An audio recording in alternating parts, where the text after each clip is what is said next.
Hey everyone, it's Julian, and it's time for some more card reviews. We've gotten a good chunk of cards now, and we're getting close to all of the golds and legendaries being revealed. We have a couple really strong cards to talk about, and a couple pretty weak cards, but we're going to get into them in this video. If you like these type of videos, please leave a comment and like and subscribe. That'd be awesome. I love seeing all of the discussion and stuff in the comments. And we're going to see where this expansion takes us on this wacky ride that is Shadowverse Worlds Beyond. So, first card is Nihan. He is a 6-drop, 2/4 gold Abysscraft follower. Fanfare, evolve all unevolved allied followers on the field. Deal 2 damage to your leader. And he has Drain. This card, of course, if you played the original game, you would remember Gremory. Gremory was a very strong Shadow card, and definitely Abyss is leaning more into its Shadow parent class this set for sure. But Gremory, this is kind of a better version than Gremory. Of course, Gremory drew some cards as well, but this card is better statted and has Drain, and also comes out at a time with Skybound art. Gremory wasn't really around during a time when Skybound art was a mechanic, right? So you're really rewarded for ramping those evolves up. I think this card is very strong. The only issue with it is we are at a point in the power level that boards do not live past turns. And again, I've talked about this a lot, but if your board lives, you won that turn anyway, right? Like, it's not like you need to do something else to your board to be so far ahead in this game right now. Like, if somehow you manage to keep your board intact, you are so far ahead in the game already, right? So we want to combine this card with things that we can play on his turn to get some evolve points right on 6. So the obvious ones are Skeletons. So I think Mino and Ghastly Soray, which was already being played a lot, but I think Mino will start coming back into the rotation of Abyss decks. And then I think the other card to look at is, of course, the Amulet that spawns 2 ghosts. The Graveyard? I forgot the name of it. Something Graveyard. The 3 mana, gain 2 shadows, and then when you crack it, you summon 2 ghosts, because you're going to be able to set up a really crazy turn 6 play, right?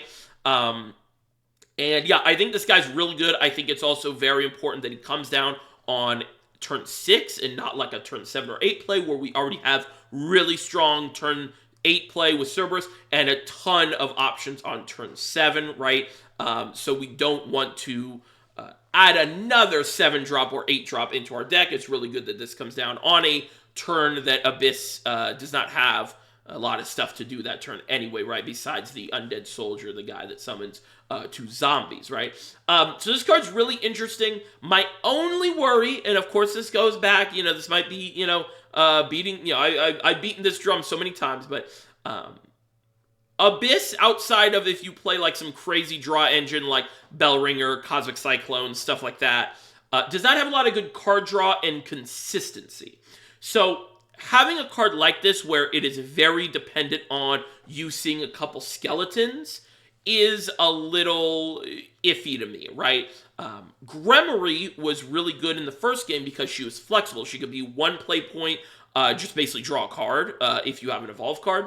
Because the way she worked is like basically she gave something last words draw a card, right? Is that how she worked? She drew cards in some way. I can't remember exactly, but depending on how many evolved cards you have. I can't remember if she gives the cards card draw or if she just draws cards. But anyway, there's card draw involved.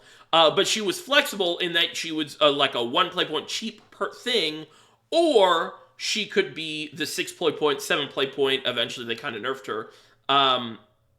Big, bomb that could come down and evolve your board, right?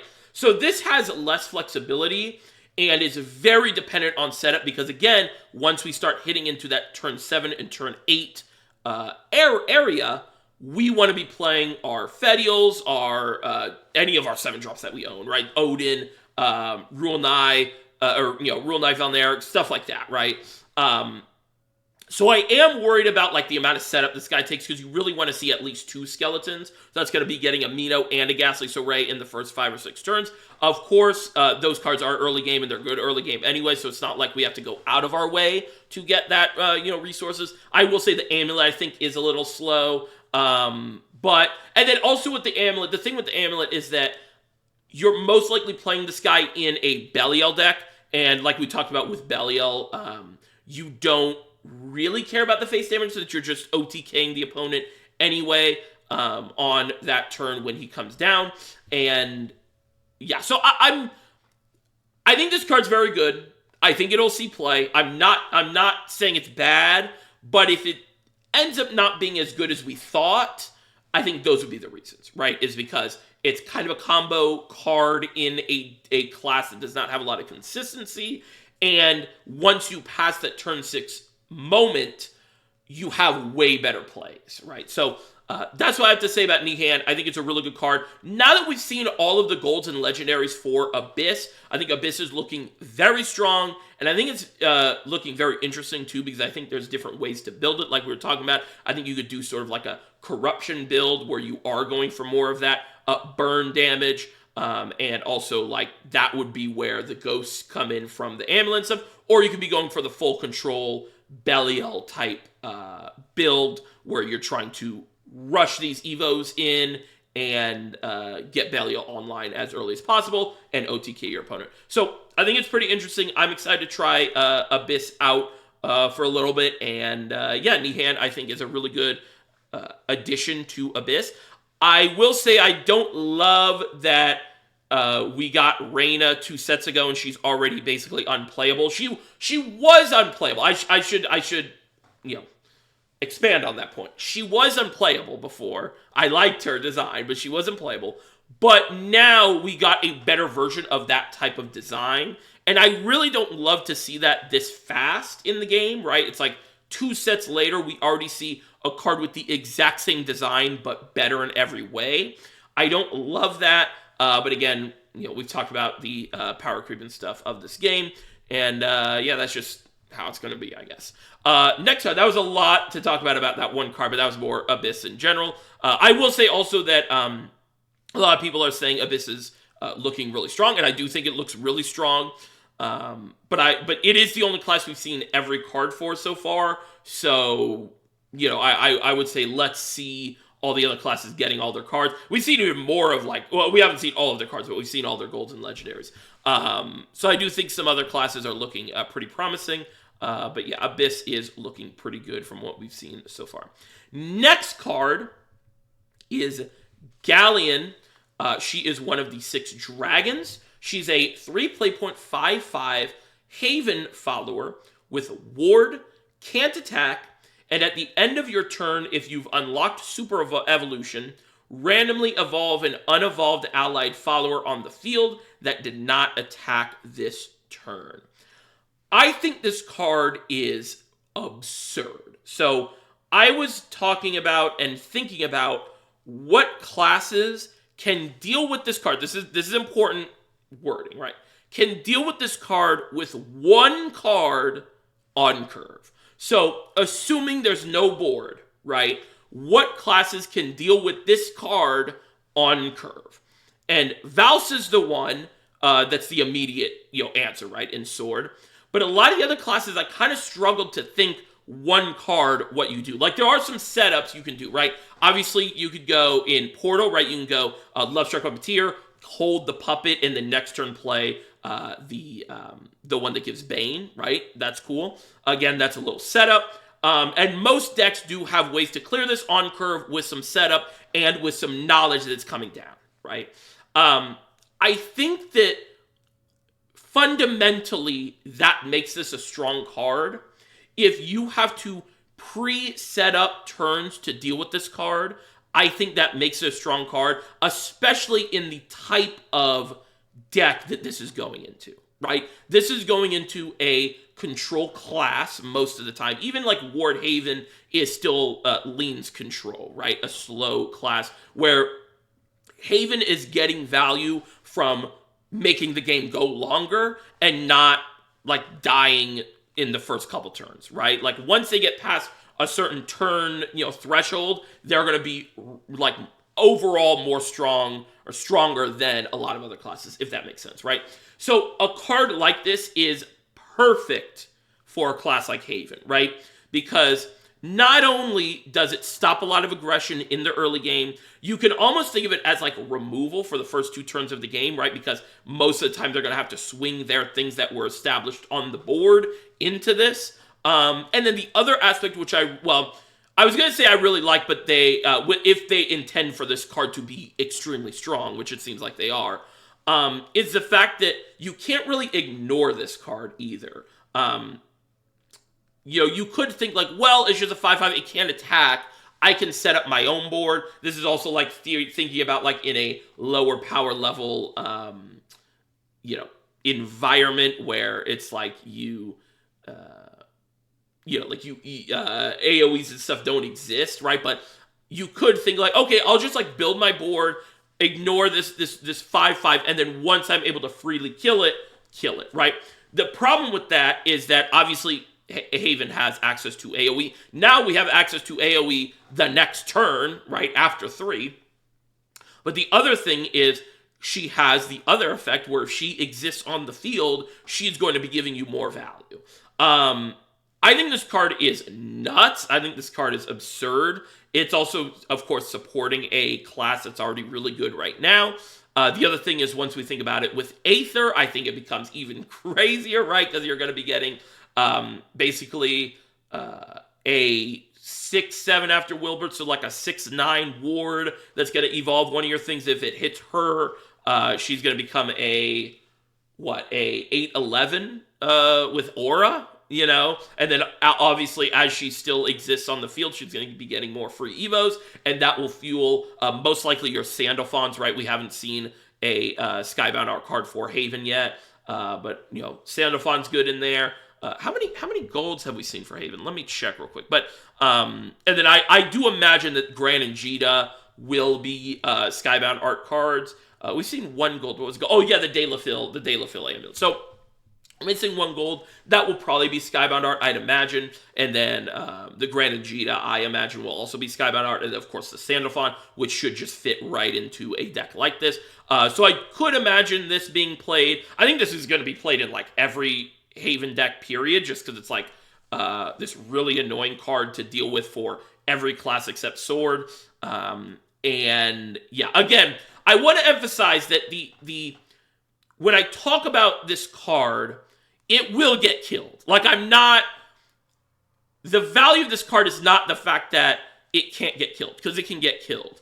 The value of it is that your opponent is trading a lot of cards to deal with this card, and they are not, most of the time, going face, and you are able to save a lot of the aggression, or stave off a lot of the aggression in the early game with this card, and the fact that it has applications in the late game. That's why I think this card is very, very strong for a typically control-leaning class, and typically late-game-leaning class like Haven, if that makes sense, right? I'm not saying no class can kill this. That's not what I'm saying. I'm saying that if they kill it, they used a lot of resources, or they had to interrupt their own game plan to do that. And that's what you want to be doing as a control deck, right? So hopefully that makes sense. I think Galleon is one of the strongest cards we've seen so far, and I'm pretty excited to see what Haven has in store. Both the legendaries I'm very excited for, obviously this card and Vera, and Galleon's a pretty popular character as well.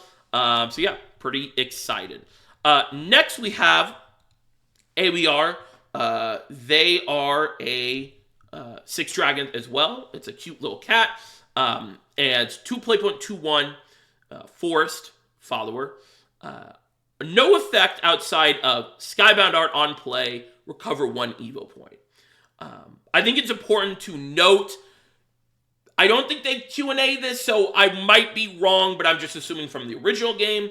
And if this is the only thing they changed about Skybound Art from the original game, I'd be, quite huge question mark for me. But in the original game, the way things worked would be if you bounce a card, it would reset the Skybound Art and those type of things like that. So if you bounce this card, it's not gonna, like, if you play this down on 6 or 7, and it's like Skybound Art 6, right? If you bounce it, most likely it's going to go back to 10, again, unless they change that. And again, if that's the one thing they change about Skybound Art, I don't know what we're doing here, but important kind of thing to know and think about. So how good is this card? It's a very weird card for me, and I don't want to be if-man. But I do think this should have been a 2-2. I think this should have just been a fighter and have this like effect in the late game. I don't think this card's that good. I was kind of dooming about Evo Recovery, but I think we're, day 4 of reveals, and it's like, we're so far down the power creep hole, it's like, who cares, whatever. There's nothing else to say about the Evo Recovery and the Evos and stuff, right? But this card, I think, is a little on the weaker side, just because it does nothing else besides give you an Evo point in the late game. My dream would be we get some sort of, like, hard control forest deck. I mean, I guess we had a Zudia a little bit, but we get some more support for a deck like that. And then a card like this would be really good, because it's like, hey, in the late game, we get an extra evolve. And I would have, again, if man coming back, right? I would have loved to see this card be in one of the earlier sets as just like the one-off Evo Recovery card. Because I think before this set, we had a really interesting gameplay style of this game, where it was very important to manage your Evo points in the late game, right? And now we're getting past that because we have Evo Recovery and things are just evolving for free. So I think this card is on the weaker side. And we did see the next Forest Legendary, so we kind of know what Forest... We have an idea of what Forest is trying to do this set. And I think it's sort of trying to go towards like a Tempo Forest support for that, which I do love. I do love Tempo Forest. So we will see about that. But yeah, I don't know. There's not much to say about this card, but I don't think it is amazing. But if it's played, I wouldn't be shocked. But I wouldn't be shocked if it's played in something like Roach. But if it's played in sort of a control deck, it kind of makes sense, right? So that is AOER. Then we have some pretty mediocre cards to bad cards. So here's Mary, Meg's close friend. I do feel bad for Meg and Mary. I feel like they should have been like the duo unit, like Anne and Greya and another character another duo we're gonna talk about. Because it feels like the duo units are really insane. And they were like, nope, split them up. And they're like awful. But anyway, Mary is a 2-drop 2/2 bronze dragon card. Activates in hand whenever a 3 base cost allied follower super evolves. Reduce the cost of this card to 0 until the end of your turn. At the end of your turn, give a random allied super evolved follower on the field +1/+1. Obviously, this card just sucks. Like, there's nothing really to say. I also think it's interesting that it has to be a 3 base cost period, not 3 base costs or less. It's just 3 base costs. That could be the Odahime's Bodyguard, right? I think those are 3 costs base, but I don't know. This card is really, really, really bad. Next we have an actually good dragon card. I'm going to be honest. People might not like me saying that we got a good dragon card, but Izmir, 5-drop, 5/4. Fanfare, if you have 10 max play points, so that is, you can ramp to that, right? Evolve this follower.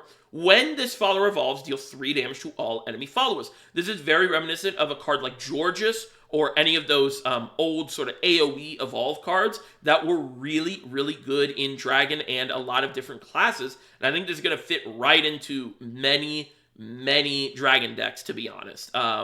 I think this is actually a really good Dragon card and probably the best one we've seen so far. But yeah, I think Dragon's issue is we still need a good, not gamble endgame, right? Like, we need something to be ramping to, or we need a whole engine that does not involve ramping. That's kind of what I was talking about on stream one day, is that, like, we either need an engine like the old Disdain engine where it was like card draw and some damage, some board control, but does not involve ramping at all. Like, we don't need to get to turn 7 or 8 for this to work. It's just all 1s and 2s, and then Galmuse a 5. or we get sort of a, I don't know, Azidahaka, Kakaitis, like, or Prince of Kakaitis type card. Do you already have Kakaitis? I don't really know how you fix Dragon, but I think it needs help. But I do think this is a good Dragon card, right? I think this is a good Dragon card. Then we have Cassius, returnee of the sky, from the skies, for 5-drop 3/2 gold portal card. On play, select an artifact follower in your hand. Deal X damage to all enemy followers. X is equal to the selected follower's attack. And then last words, put a Fortifier artifact into your hand. I don't remember. I think the Fortifier is the blocker, the 1/5, right? This card's okay. It comes down on the Alouette turn. You know, it's like, it's much worse than Alouette. Like, it's significantly worse than Alouette, because we talked about Alouette's, like, the issue with Alouette, and the issue with Alouette is that it has, like, what, 9 worth of stats, and you're clearing the board most of the time, right? So I don't know. I think if this card was 4 play points, it'd probably be too broken, I guess. And it's another card that, like, I guess it generates stuff when it dies, but beforehand it doesn't give you anything. And it's kind of low statted. I'm pretty down on this card. I don't think this is going to save artifact. Yeah, I don't know. I don't think this is going to save artifact. I don't think this card's that good. Yeah, I'm pretty down on this card. Also comes down on, like, the Zwei turn, because, like, Zwei now is, like, a card that you'd probably consider in artifact, just because it's an insane 5-drop. Like, because this card's not generating you much value, otherwise, right? It's just like it's a board clear, and you have to preset it up. So I don't know. I'm pretty out on this card.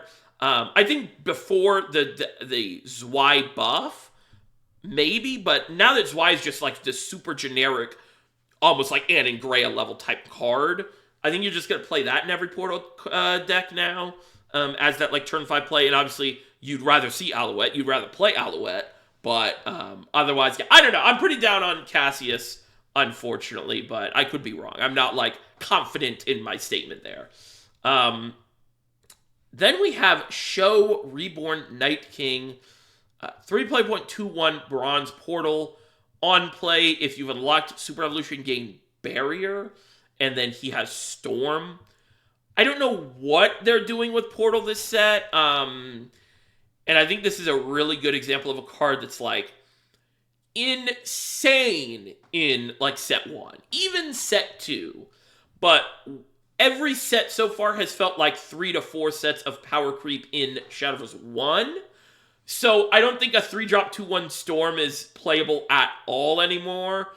Maybe in set 1 I think it could have been. But yeah, I don't think this card's good at all. I think this... I don't understand why we're giving Barrier to a Storm card. But yeah, whoa, it does 3 after you play Chaos Bringer and give +1 damage to your opponent. Yeah, again, we still have a Portal Legendary to see, so maybe that will tie up some of this stuff. But a lot of the times when we get these, like, random cards, like we just got Artifact Support, and then we got, like, this bronze, like, in reality, nothing matters, you know. Same with, like, the Dragon stuff. Like, we saw Meg and Mary and Willness. Like, Willness did not tie Meg and Mary up in any way. So, I don't know. I think this card's bad. Last card, we have Uel and Societe, 5-drop 4/3 Legendary Forest card. Little trivia is that a lot of people think that Uel is a Granblue character. She is a Granblue character. She's mostly a Granblue character. But she actually was from Rage of Bahamut, and she had a old-ass Shadowverse card, Uel the Ancient. I think this is a really just funny little, piece Easter egg trivia type thing. Pretty bad card, pretty, like, awful card. But you can kind of see the remnants of the effect, right? Because this new one is deal 4 damage to a random enemy follower on the field and do this twice, which is pretty cool. And then Super Evolve, gain Crest, Uel and Societe, Harmonious Dancers. The Crest is countdown 4, and once per turn, whenever you play a follower, evolve it. So I think this card is really strong. This is the Anangrea for Forest. I don't think this will be played in Roach or anything like that. And I think, like I said, when we were talking about LER, I think they are trying to go towards a tempo Forest type deck. The issue is we're going to need a lot more support for that. I am very interested in that type of deck. I really like that deck when I played it a little bit. And the issue with that deck is, the issue with a lot of bad decks, honestly, is the consistency and the card draw. So we get, do we have another gold for Forest? So we got Kubitan, 2 legendaries. I'm checking right now. We do have another gold. If the gold is like, who is the Princess Connect character from the Ultimate Coliseum set? But she was like a 2-mana, 1/2, and then combo 3, draw 2 cards? Something like that? I can just check right now. Hold on. Little detour here. But if we got something like that, Kokoro. Yes, Kokoro. So on play, draw a card. And then if you've played 2 other cards, that's like combo 3 in this game, draw 2 cards instead. And then she has Union Burst, which was basically Scoutbound Art. Give everything +1/+1 to all out followers, and then restore 3 defense to your leader. If we got like almost reprint of this card, I think Tempo Force could exist, and I think it'd be pretty good. But this card overall by itself, I think it's a very strong card that has no place in the best Forest deck right now, right? I think that the only place for this is like Tempo. I don't think you'd play it in Control either. Maybe you play it in Control. Yeah, maybe I'm wrong. I think that you play it in Control just for the fanfare and you don't care about the Super Evolve. But is that going to push Control over the edge? Maybe Azudia has a place in like a Belial meta, you know? But this is overall a really strong card. It's going to be clearing a lot of boards on that turn 5. You know, the R word. People don't like when I complain about the R word. So, but, you know, you might get super fucked. But anyway, yeah, I think this card's good. I like it.